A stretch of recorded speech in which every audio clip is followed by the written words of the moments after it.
Rupert Grint is opening up about his time in the Harry Potter franchise and admitted that he does have some regrets.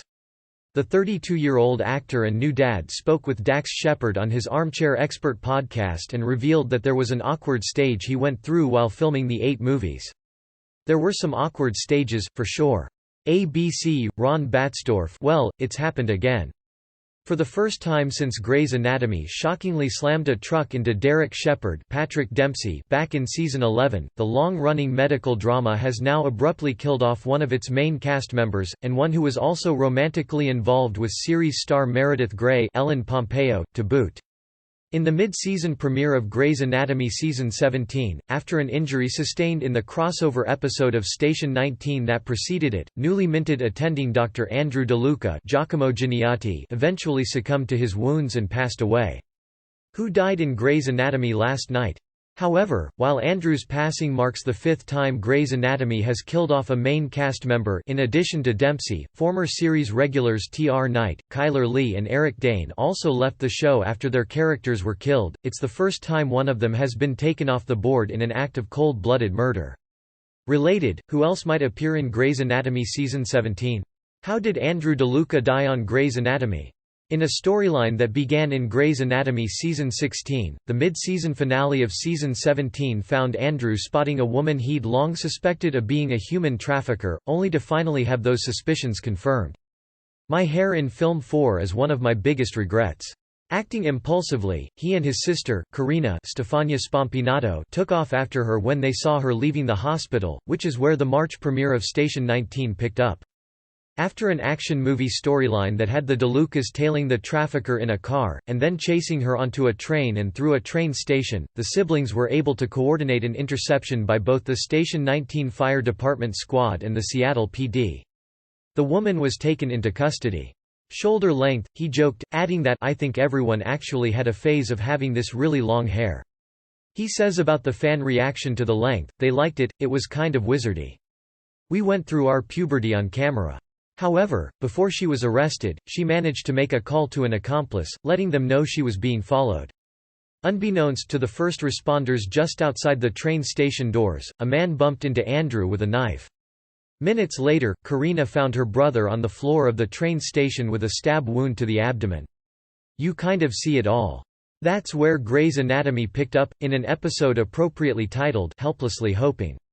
Despite the best efforts of Owen Hunt, Kevin McKidd, Teddy Altman, Kim Raver, and the rest of the Grey Sloan Memorial healthcare professionals and a seemingly successful initial surgery, Deluca eventually succumbed to his injuries, bleeding out by the end of the episode. However, thanks to Season 17's ongoing plot device of keeping Meredith's consciousness on a serene beach in a COVID-induced coma, where she's already been visited by the spirits of her departed husband, Derek, and good friend, George, Andrew was able to still get some closure, despite spending most of the episode unconscious. It is very cringy. Later on in the same interview, Rupert did say that there was also a time where it felt quite suffocating, because it was heavy going, because it was every day for 10 years in the end. It just never ended, he shared.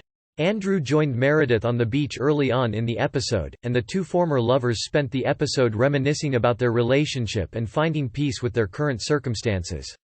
Andrew makes it clear that he had no regrets about anything he'd done, and that even though he had so much more he'd wanted to do with his life, he was proud that if he had to go, it was in service of others.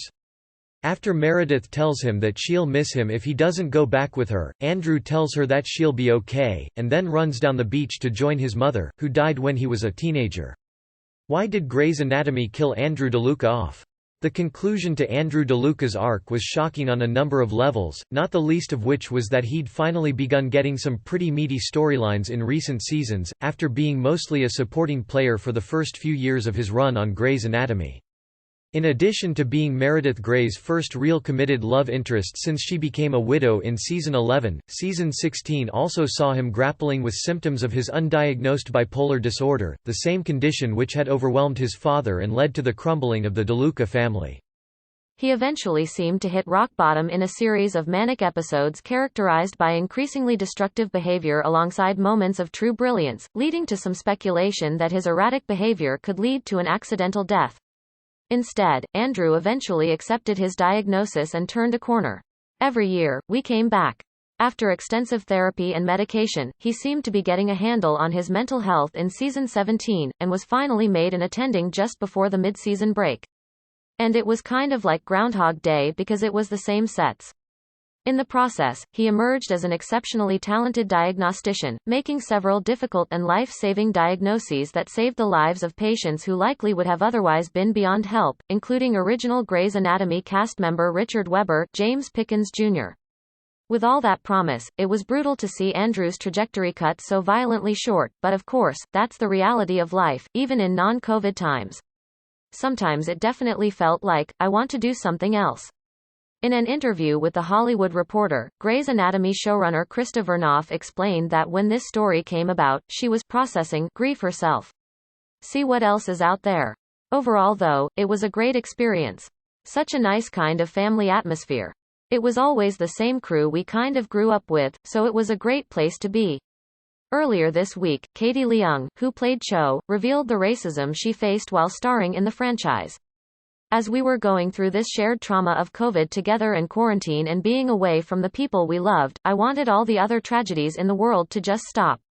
It didn't seem fair. However, she went on to say, everything else didn't stop because of COVID and we were all having to process other things, too, and horrible tragedies that come with life.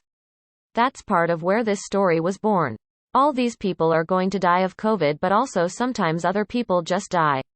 And it's f***ing awful. Why did Giacomo Juniatti leave Grey's Anatomy? Did he want to? As for Juniatti, much like his character, he has no regrets about how he went out. Speaking to The Hollywood Reporter, the actor said that Andrew Deluca getting to go out a hero was his dream exit storyline. I've been on the show for 7 seasons and thought it was a great way to exit, Juniatti said. I'm a storyteller and the best story always wins, and I thought this was the best story. On the topic of story, looking back on his 7 seasons on Grey's Anatomy, Juniatti was particularly proud of Andrew's mental health arc.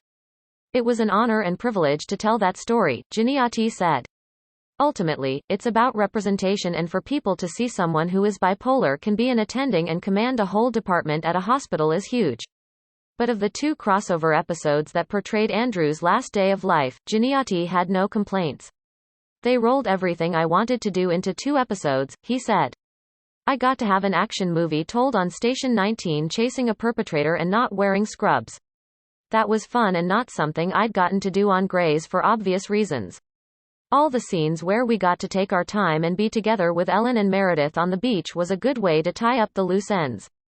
Ultimately, Juniatti said that Deluca's swan song felt like a gift. Will Andrew Deluca ever be back? Juniatti hinted that just because Andrew Deluca has passed on, doesn't mean that helplessly hoping is the last time we'll see him. In addition to directing an upcoming episode, Juniatti said, even though his life has come to an end, there's many ways to show our characters who have passed. I look forward to tell some other stories in those ways. Maybe there's flashbacks or other scenarios where we can see Deluca. That's about all I can say. Is season 17 Grey's Anatomy's final season? Here's what the showrunner has to say about the possible end of Grey's